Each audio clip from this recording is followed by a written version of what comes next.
Bonjour à tous, bonjour à toutes, vous êtes sur la chaîne Cap 7e Art, c'est Xavier et votre humble serviteur est là aujourd'hui pour vous parler de Dune partie 2. Après avoir été émerveillé par la partie 1, Denis Villeneuve revient avec cette partie 2 longuement attendue déjà l'année dernière et repoussée jusqu'à aujourd'hui. Donc ça y est, enfin, cette version de Dune, on la voit, c'est enfin le grand jour. Et j'ai envie de vous dire, on atteint des sommets que je ne m'attendais pas à pouvoir voir un jour.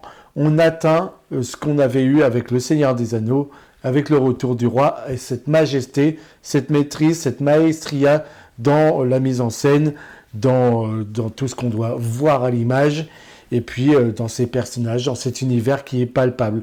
Moi, je trouve qu'on retrouve de la grâce des grands, comme Peter Jackson avait adapté l'inadaptable avec Tolkien, eh bien, Denis Villeneuve fait l'inadaptable avec Frank Herbert, qui est donc le romancier, l'auteur de Dune jusqu'au sixième épisode, puisque j'en suis justement au 5e. C'est là où je me suis inversé.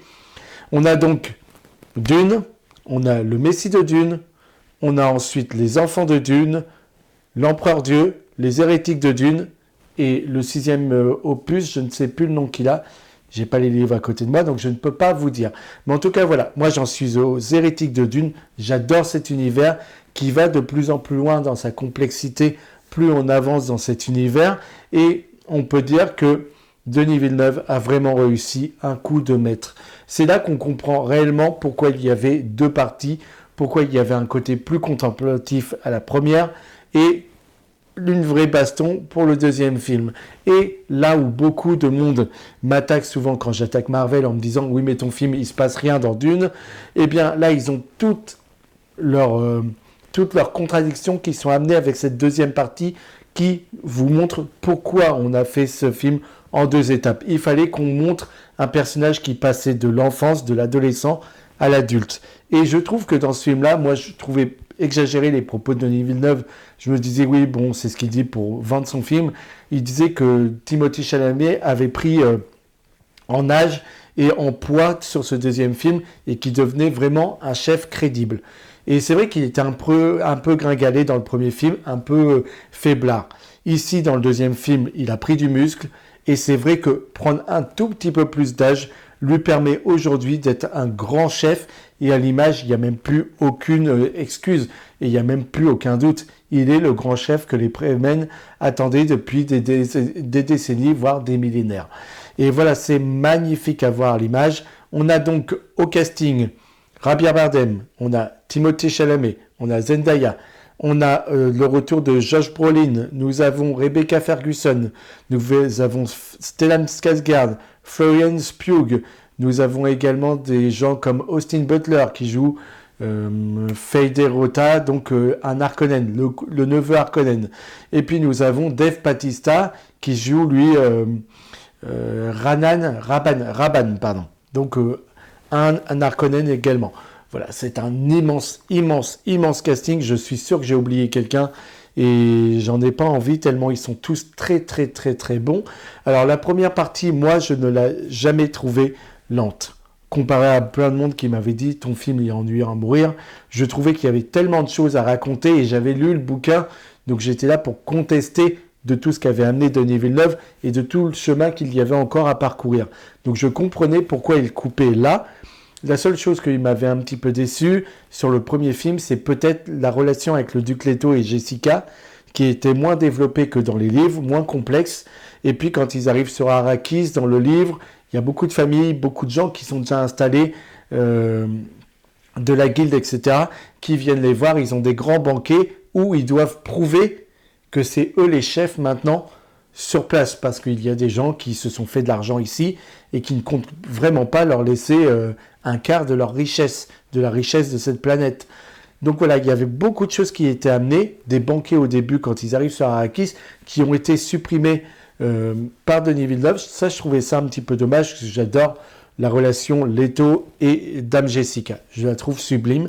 Mais les petits moments qu'on a de complicité avant justement la grande bataille de ce premier film étaient sublimes. Et je trouve qu'il rattrapait justement ces petits moments faisaient du bien pour pouvoir les voir ensuite mourir, voir la chute des Atréides, voir la chute de toute une famille. Et ça, c'était déchirant. Et j'adore les tragédies grecques. Et là, on en a une en image. On doit voir la chute et puis ensuite la vengeance. Aujourd'hui, on est dans la vengeance avec un Paul Atréide qui, du coup, s'adapte aux Fremen, devient l'un des leurs, apprend à devenir l'un des leurs, parce qu'il n'est pas encore l'un des leurs. Et puis, il y a cette prophétie qui dit qu'un jeune homme viendrait les libérer et qui a été amené par le Ben Gesserit depuis des milliers d'années. Et quand ce Paul Atréide arrive sur cette planète, vu que ces sorcières ont parlé à ces gens en leur disant « un jour, un jeune homme arrivera pour vous sauver », blabla, ils les ont endoctrinés. Quand ils voient Paul, ils le prennent pour leur messie. Et donc, il y a tout ce passage-là qui doit être amené avec cette deuxième partie. Paul doit accepter son sort, accepter d'être le messie de tous ces gens, malgré ce qu'il connaît de la suite. Il connaît l'avenir, il sait ce qui va se passer, et il n'a clairement pas envie d'amener tout ce monde-là à la guerre, la grande guerre sainte, et malheureusement, il va y être contraint. Et c'est ça, Paul Atréide, c'est un personnage qui subit, qui ne devait pas avoir un si grand destin, et ça en fait un personnage vraiment, vraiment intéressant. Et puis, j'ai envie de vous dire, la grande force de ce film, ce deuxième épisode, c'est Zendaya. Zendaya éblouit le film par sa présence. C'est un vrai beau duo entre lui et elle. Ils sont magnifiques. Et on a Dame Jessica et puis Stilgar qui prennent beaucoup de place. Donc Stilgar, le personnage qu'interprète Javier Bardem. Je ne pensais pas que Javier Bardem aurait autant de place dans cette suite. Moi, j'en suis très heureux parce que c'est dans la première version, voilà, j'avais un peu peur qu'il soit éclipsé au second rang pour la seconde. Et au final, pas du tout. Et moi, je suis ravi parce que c'est un acteur, mais brillant. Et son personnage qui croit, lui, depuis des décennies, justement, à ce Messie, qui a envie de voir ce paradis vert arriver. Voilà, toutes les prédictions amènent à ce que Paul soit réellement le Messie qu'ils attendaient depuis des décennies, des milliers d'années. C'est magnifique. C'est magnifique. Mais quand je vous dis c'est magnifique, Denis Villeneuve, c'est un putain de réal. Vous le savez, vous l'avez vu avec la première version. La première version, elle est juste sublime à l'image. Eh bien, on continue. Greg Fraser, qui est le chef opérateur de ce film, eh bien, il fait encore des miracles, mais parce qu'il est dirigé par Denis Villeneuve, qui est sacrément bon et qui a des idées, mais en veux-tu, en voilà, une mise en scène, une composition du cadre qui est juste époustouflante et qui me rappelle beaucoup, avec moins de talent pour celui-ci, mais ce que fait Gareth Edwards avec Godzilla, avec ce qu'il a fait sur Star Wars Rogue One, ou alors ce qu'il a fait avec The Creator dernièrement. Il y a une échelle de valeur qui est juste incroyable dans leur film. C'est-à-dire qu'on remet l'homme à sa place et dans des immensités, dans ce désert, quand on fait des énormes plans larges de eux qui sont sur une dune qu'on aperçoit à peine avec cette immensité du désert autour de nous, ou alors des décors, des machines de guerre qui sont 15 fois plus hautes qu'eux, et eux qui sont à l'image, mais des petites souris, et on va les voir se battre au milieu de tout cela. Voilà, il y a des échelles de valeur pour vous en mettre plein la vue. J'ai vu le film dans les meilleures conditions possibles, je l'ai vu en IMAX, c'était sublime. C'était sublime. Et sensoriellement, parce que ça c'est très important pour moi, au niveau du son, mais je suis resté collé à mon fauteuil du début à la fin du film. C'est simple, tout le temps il y avait un son qui me percutait, j'étais tremblant et je me suis dit jamais je ne pourrai revoir ce film chez moi. Même quand je l'achèterai, je ne pourrai pas le revoir. Alors il faudra que j'ai un très très bon ampli, de très très bonne qualité, mais honnêtement, ce que j'ai entendu, ce que j'ai vécu en salle, mais c'était incroyable. Bon, je ne décollais pas du siège. Parfois, mon siège, il tremblait. Il y avait des sons de partout, que ce soit les tirs, la musique qui est projetée derrière, le bruit vers des sables. Tout a un petit son, un petit détail, avec évidemment les grandes explosions, les grands moments de bravoure, etc. Tu restes collé à ton siège. Et il y a de grands moments d'émotion. J'aime beaucoup la romance qui nous a amené avec Zendaya et puis Timothée Chalamet. C'est ce que j'avais peur de voir éclipsé pour un film de bataille. Moi, j'aimais beaucoup le passage dans la bande-annonce, le tout début, où Zendaya lui dit, nous, les Fremen, on se bat, on est tous égaux, on se bat les uns pour les autres. Et lui dit, j'aimerais beaucoup alors être ton égal, et elle lui dit, je pourrais te montrer un jour. Et ils s'embrassent là. Je trouvais le plan sublime, et je voulais que le film ait des moments d'intimité comme celui-ci. Et je n'ai pas été déçu une seule seconde. Ce qui est bien avec ce film, ce qui est beau avec ce film, c'est la relation qu'il a avec elle, c'est cet amour, comment déjà, quand elle lui apprend à marcher dans le sable, dans Dune, etc., déjà, il y a un apprentissage qui se fait entre eux, et ensuite, il y a une confiance qui est amenée. Et ce que j'aime beaucoup, c'est que Paul comprend ce qu'il va devoir faire pour sauver ce peuple, et là où on va l'emmener, là où on l'oblige à aller, et les sacrifices que ça va amener également. Il en est conscient, et sa mère, la dame Jessica, fait tout évidemment, puisqu'elle est une sorcière du Ben Gesserit, elle fait tout pour que tout le monde croie que c'est le Messie à venir. Elle veut justement, et elle propage la parole à tout le monde pour que ça soit l'endoctrinement, il se fasse. Vraiment, il faut que tous les Fremen croient en Paul comme le nouveau Messie à venir. Et ça va à l'encontre de ce que lui veut. Voilà, lui, il voudrait n'être rien, et sa mère, elle va propager une parole que lui ne veut pas. Et donc, on voit qu'elle a plus le rapport d'une sorcière du Ben Gesserit dans ce film, plus qu'un rapport de mère. Et ça, c'est très intéressant à voir, puisque leur rapport est un peu brisé. Il comprend qu'elle va à l'encontre de ce que lui veut. Et ça a été tourné dans de très beaux endroits. Ça a été tourné en Jordanie. Ça a été tourné également, je prends mes notes ici, la planète Caladan, c'est en Norvège. Nous avons également Budapest qui a été amené, et Abu Dhabi pour la planète Arrakis. Le désert, c'est en Jordanie qu'il a été amené, c'est un des les endroits protégés par l'UNESCO. Voilà. Donc on a de très beaux endroits pour ces décors-là, mais Denis Villeneuve joue vraiment avec la dimension spectaculaire de son film pour nous offrir le plus grand spectacle qu'on puisse avoir aujourd'hui. Les costumes sont pas magnifiques. Le détail de tout, les objets qu'on va utiliser sur cette planète, vu que c'est aride, eh bien, on a un détail fourni pour chaque élément de ce film qui est juste dingue. La planète des Harkonnen, avec ce soleil noir, et donc ce cadrage en noir et blanc qui va nous être amené avec cette arène, tout ce qui nous est amené sur la planète des Harkonnen, mais quelle claque monstrueuse on a devant nous. Et les costumes, que ce soit l'empereur, que ce soit la princesse Irulan, j'ai adoré ses costumes à elle. Et Florence Pugh, c'était une idée de génie. Christopher Walken aussi, hein, en empereur, il n'y a pas de souci. Dès que j'ai su que c'était lui qui le jouait, j'étais heureux comme jamais. Mais mon Dieu, mais vous vous rendez compte de tout ce que ce film nous offre. Je vous ai dit, au niveau du son, ça nous détruit sur place du début à la fin. J'ai été collé à mon siège, et ensuite, selon les émotions, etc., la personne qui était à côté de moi était écroulée de rire, de voir mes réactions, de me voir émerveillé. J'ai pris un plaisir monumental. Je peux pas en dire autrement. C'est vraiment, vraiment, vraiment le cas.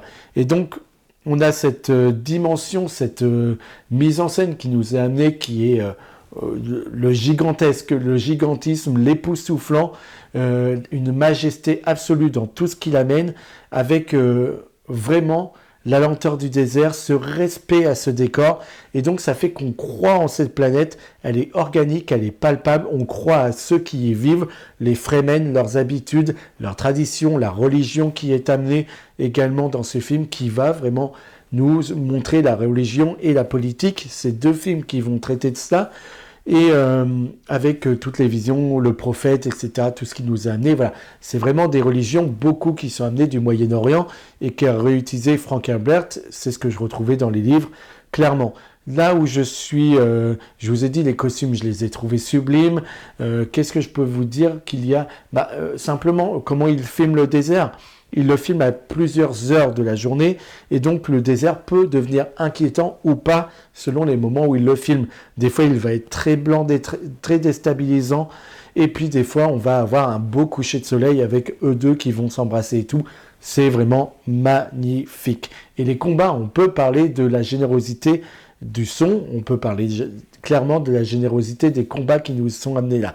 Ici, alors même si c'est pas le plus grand réalisateur pour faire de l'action, pour faire des scènes d'action, eh bien il comprend la chorégraphie, tout ce qui doit être amené dans une scène d'action. Tout ce que ne comprenez pas, par exemple, je vais faire un petit tacle, par exemple, les Avengers ne comprennent jamais comment donner vie réellement à de l'action, mais les Trois Mousquetaires en France qui nous faisaient des plans séquences de scènes d'action où on ne comprenait rien de tout ce qui se passait. Ici, c'est fluide, c'est beau, c'est bien amené, et lui qui n'est pas le réel de l'action fait des propositions et il gère, il assure. Franchement, j'ai eu de très très belles choses à l'image. Et j'ai beaucoup aimé, c'est ce que je vous disais, j'aimais beaucoup que Zendaya, qui se rend compte du parcours, du chemin dans lequel doit s'engouffrer Paul, eh ben, j'aime beaucoup le fait qu'elle soit en retrait. Elle voit tous les Fremen qui sont derrière lui, qui le voient comme le Messie, qui accourt vers lui, elle va fuir. Ouais, elle voit tous les Fremen qui vont être contre lui, qui vont désapprouver une parole, elle va être debout, elle va être la seule à l'accompagner. Elle est toujours à l'opposé de tout ce que eux font, mais parce que eux sont endoctrinés par une vision qu'ils ont, et elle sait ce que lui va endurer. Et du coup, elle se met en retrait et elle a du mal, ensuite, quand elle le voit devenir le Messie qui l'a toujours le Messie qu'on a toujours voulu de lui, eh bien, quand elle le voit devenir cet homme, elle est en retrait. Et c'est magnifique à voir. Et ils ont des dialogues, des tout petits moments, mais qui sont simples. Et la seule chose que je n'ai pas compris de ce film, et qui est ma seule petite déception, c'est vraiment la fin du livre. Dans la fin du livre, nous avons Zendaya, et nous avons donc l'empereur qui est vaincu, et nous avons Paul Atreides qui dit « Je vais épouser votre fille, nous gouvernerons ». Il y a Zendaya qui est très mal, et ensuite il explique à Zendaya « Je gouvernerai avec elle, vous serez mon épouse ». Et je trouvais que cette fin était sublime parce que ça remontre qu'elle ne sera qu'un nom sur un papier, et elle sera sa femme, sera son épouse, sera sa vie finalement. Et c'était là que je trouvais qu'il y avait une majesté. Je voulais que le film finisse en bonbon, si vous voulez, sur une note colorée, douce, voilà, magnifique. Et en fait, on n'a pas ça dans cette version-là de Villeneuve. Dans cette version de Villeneuve, à la fin, on est encore dans de l'action, avec une Zendaya qui part, et je dirais pas tout ce qui se passe, mais on a encore l'impression que le film n'est pas fini, qu'il manque on retourne dans de l'action. Et j'aurais bien aimé qu'on ait vraiment que le film fasse en sorte que ce soit une vraie conclusion, pour qu'on en ait vraiment cet arc qui soit fini, et que, évidemment, moi, j'aurais aimé que eux deux se terminent sur de bons auspices, voilà, plutôt. Voilà, je suis un peu à l'eau de rose, de temps en temps, ça me fait pas de mal, mais les combats sont gigantesques, que ce soit le vaisseau de l'empereur, c'est magnifique, tout ce qui nous a amené. Voilà, il y a l'échelle, comme je vous ai dit toujours. Ce que j'avais le plus aimé dans le premier film, c'était la planète Caladan. Je la trouvais sublime. Quand on va sur la planète de l'empereur, avec la princesse Irulan qui est en train de relater tous les faits qui ont existé, etc., etc., c'est magnifique. Magnifique, le peu de choses qu'on a, on trouve ça sublime. Et il y a le minimalisme qui avait dérangé certains. Ces grands décors, ces grands endroits, ces grands bâtiments qui n'ont pas tant que ça de meubles, etc. Et donc, il y en a beaucoup qui disaient ça fait un peu pauvre à l'image. Et ben moi, je trouve que justement, ça leur apporte encore plus de classe, encore plus de démesure. Et je ne trouve pas justement que le minimalisme desserve ce que lui amène. Et quand on a lu les livres, on comprend ce qu'il a voulu faire ici. Il y a juste cette fin où j'aurais voulu vraiment qu'on ait pour celui-ci une conclusion. Et on a Anya Taylor-Joy, ça c'est la grande surprise qu'on a eue avec la promotion, je vous explique. Avec la promotion, on sait que dans le premier film, Dame Jessica dit qu'elle est enceinte, et Paul le découvre. Dans ce second film, on apprend qui sera Alia, sa petite sœur. Et Alia va être interprétée par Anya Taylor-Joy. Au début, je l'ai vue dans la promotion, j'avais pas vu son nom circuler, donc j'ai dit bon, elle est venue sur la promo de ses potes, elle est venue les encourager, les féliciter, voir le film. Et finalement, à force qu'elle soit là, à force qu'on parle d'elle, je me suis dit il y a un hic. Et c'est surtout quand j'ai vu la photo avec Timothée Chalamet, Dame Jessica et elle. Et en fait, elle a tellement la gueule de Dame Jessica, elle a tellement des traits qui ressemblent aux Atréides que je me suis dit, ok, ce sera elle qu'ils vont choisir pour Alia. C'est incroyable, c'est un très bon choix, c'est une immense actrice. Vous l'avez vu dans The Witch, vous l'avez vu dans... Elle sera bientôt dans Furiosa, le nouveau Mad Max qui arrive cet été. Vous allez voir, ça va être une dinguerie et elle va être sublime. Qu'est-ce que je peux vous dire d'autre? C'est une immense, immense, immense actrice. Et qu'elle interprète Alia, quand on sait ce qui va lui arriver, je vous dirai rien. Moi, j'ai lu les livres, c'est un personnage hyper complexe et magnifique. Mais moi, j'ai qu'une envie, c'est de la découvrir, la voir porter ce personnage. Et mon Dieu, qu'on a besoin que ce film marche. On a besoin que ce film marche, mais on a besoin que le film fasse un gros score, puisque comme le film a été reporté, la promotion avait été amenée il y a 1 an, et on a mis, par exemple, 100 millions de dollars dans la promo pour vous mettre des bandes annonces, pour vous donner envie d'aller voir le film.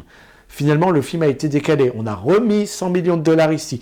Donc, on a remis beaucoup d'argent. Ça veut dire que le film doit faire un immense score pour y arriver. S'il y a eu une suite en 2021, c'est tout simplement parce qu'il y avait eu le Covid, il y avait eu un bon retour presse et spectateurs, mais ça avait fait 450 millions de personnes, par exemple.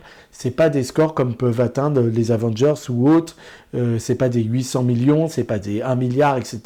Ça le vaudrait, hein. Clairement, ça le vaudrait. Quand on voit qu'Avengers atteint le milliard, lui devrait les dépasser largement. Mais on n'en est pas là. C'est de la SF mature et c'est pas un truc qui est très ou grand public, si vous voulez. Voilà. Ça cible vraiment un type de public particulier. Voilà, c'est là où je voulais en venir. Excusez-moi d'avoir pris du temps. Voilà, on a besoin que ce film marche pour avoir une 3e partie. Donc, mon Dieu, qu'il faut que ce film marche. La musique de ce film, déjà la musique du premier film était ouf, mais répétitive par moments. Et là, je me suis retenu pour ne pas regarder les bandes annonces. Je me suis retenu pour la musique qui est là depuis 2-3 jours. J'ai dit, je vais la découvrir en salle. J'ai découvert en salle la musique, j'en ai pris plein les oreilles et beaucoup plus d'émotions dans celle-ci, beaucoup plus de moments incroyables, malgré que le premier film, ces sons hyper qui venaient d'une planète, d'un univers inconnu, c'était dingue. Mais là, c'est amplifié encore une fois, c'est sublime à voir. Dune, partie 2, est un chef-d'œuvre absolu. Oui, je pèse mes mots et chef-d'œuvre, c'est dit par beaucoup de monde, mais ici, c'est vraiment le cas. Et ici, c'est pas des paroles en l'air. Nous avons besoin d'un franc succès pour pouvoir avoir la suite, puisque Denis Villeneuve veut terminer l'arc de Paul Atreides avec le Messie de Dune. Moi, j'aimerais bien qu'il s'arrête au 3e roman qui est Les Enfants de Dune, mais visiblement, c'est pas son souhait. On sait qu'on a une série sur Ben Gesserit qui arrive cette année, mais voilà, qu'on ait Léa Seydoux au casting, qu'on ait Austin Butler, qu'on ait tous ces acteurs formidables, ça a amené tellement de valeur à ce film. Christopher Walken, voilà, c'est un empereur, mais d'une classe absolue. Et Zendaya, c'est la force de ce film avec Timothée Chalamet. Mais comme on a mis beaucoup en avant Timothée Chalamet dans le premier film, j'ai envie de dire que Zendaya y apporte grandement de sa part ici. Et je pense que le personnage que moi j'ai le plus aimé à titre personnel, ce sera Stilgar, ce sera Javier Bardem. C'est un personnage que j'adore dans les livres et ici, il est unique, il est magique. Donc, allez sur la planète Arrakis, allez découvrir ces immensités du désert, allez vous affronter à l'aridité de celui-ci, découvrir les Fremen, monter sur des vers géants si vous en avez les capacités et si vous êtes le futur Muad'Dib. Moi, je salue mon ami Laurie, avec qui on a beaucoup parlé de Dune et qui était aussi à fond que moi de découvrir l'avant-première dans sa ville. Malheureusement, j'aurais adoré la partager avec elle. Elle était à Angers, moi j'étais à Tours. Je sais qu'on a tous les deux beaucoup parlé de Dune et qu'on est tous les deux à fond pour la suite. Mais bien évidemment qu'il faut encourager ce genre de film. Faites de ce film un beau succès pour que Hollywood comprenne que des blockbusters de ce genre, c'est possible et que Marvel comprenne que Disney, que les grosses entreprises qui font beaucoup de merde avec leurs gros films en ce moment, comprennent que la qualité sensorielle, sonore et visuelle et aussi au niveau du scénario, au niveau de l'univers qu'ils amènent, quand c'est de la qualité, quand c'est bien amené, quand il y a une vision et que c'est construit, ça amène ce genre de choses. Et c'est ce qu'on veut pour la suite du cinéma, c'est ce qu'on veut pour ce monde-là. Moi, je vous assure, j'ai pleuré avant d'aller en salle parce que j'attendais ce film avec beaucoup d'insistance. Et en sortant du film, voilà, c'est l'émotion.